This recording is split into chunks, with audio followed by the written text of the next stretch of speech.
All right, welcome to another segment. We just gonna jump straight into it because that's what the hell I'm gonna do. So, 2012 Chevy Malibus go from '08 to 2012, and I'm going to be showing you guys how to replace the low control arm. So, right now I'm showing y'all each bolt that you need that needs to come out. What you're gonna be working with.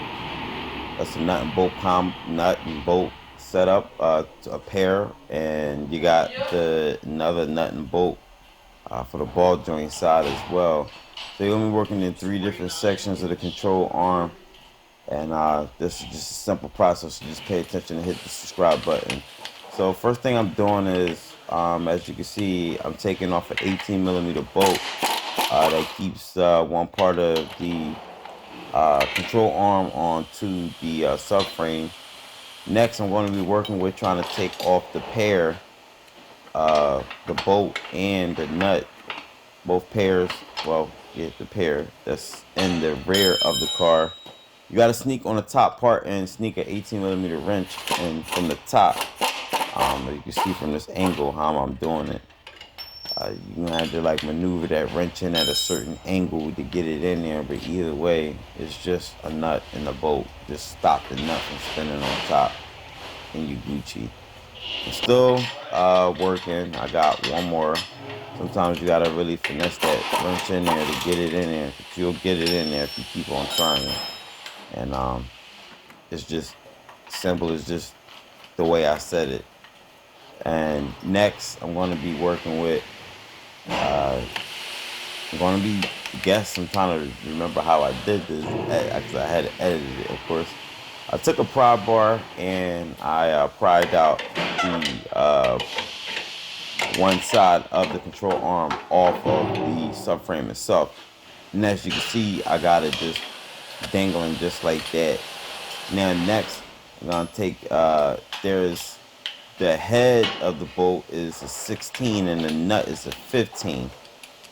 So remember, just a 15 and 16. So what you're gonna do is just spin it off, just like that. Now I'm using air tools, and you can see how short the video is. Just imagine if you using power tools, you know how long you're gonna be.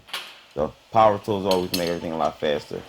The ball joint is gonna be sandwiched in there, so you're gonna have to take a hammer and separate it up out of the knuckle. So just whack it a few times from the side, and then just tap it down, and it'll literally fall straight out just like that.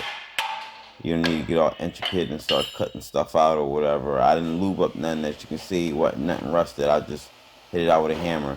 Now you're going to loosen the backside of the bushing. There's a 13 millimeter bolt for the bushing, the control arm. Just loosen that enough so that way you can get the whole control arm back into the subframe. And I took like a rubber like deadblow, and I like whacked at it a few times just to help get it started, get it lined up in there. I noticed one bolt just took off the whole bushing. I don't see what the hell you take off the bushing for, but to each his own. TRQ video, any parts I heard of them before, but still, that don't even make sense. It is. Then they lowered the suspension. Like, nobody lower no suspension on no more. I mean, every place I've been in, I'm just saying, don't mind no load up no suspension. Just tighten, just put on some control arm, tighten the bolt up. I'm just saying, it is what it is. So I'm fishing the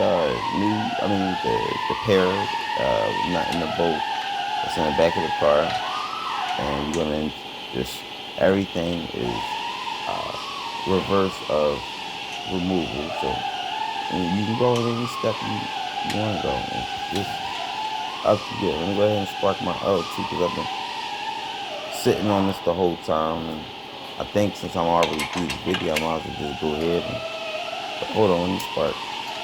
After I do this, I'll probably take it down. I'm tired. It's 1 a.m. in the morning for me. So what am I doing still? I'm gonna go 18 millimeter bolt. That's going in on that side. This side is easy to go in. It ain't like the other side where you really gotta like tap it. You don't need to hit it hard with a hammer.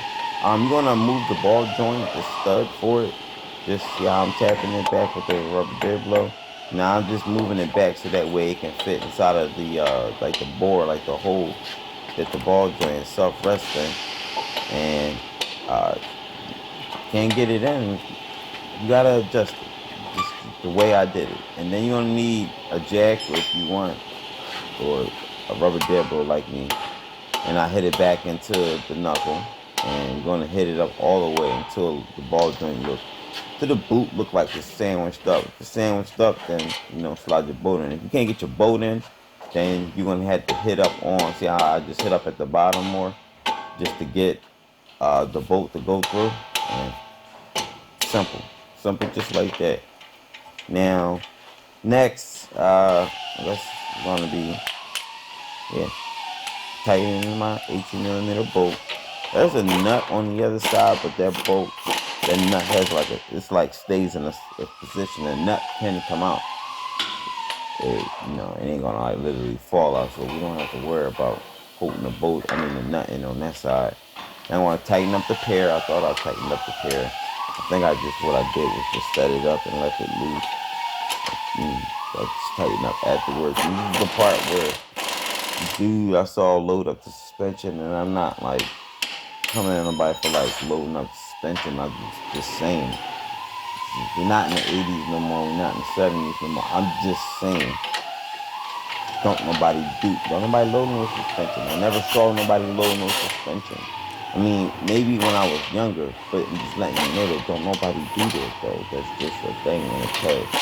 People probably do it, they got their reasons, but come on, man. I see cars come and go. Literally come and go. This is what I do every day. So who's gonna be right and who's gonna be wrong at the end of the day? The person who barely do it every day, or the person who do it every day, you feel me? So tighten up the bolt and the nut for the ball joint. Remember, the head of the bolt is 16mm and the nut itself is 15. So that's it. I'm Leekautorepair. Make sure you guys hit the like button. Make sure you guys subscribe. This is a 2008 to 2012 Chevy Malibu. Applies to the 2.4 and a 3.6 engine. How to remove your low control arm. Show how to do one side. You can do one side. You can do whatever side you want. So I'm Leekautorepair. Hit the like button and subscribe and all that good shit. And I'll let y'all.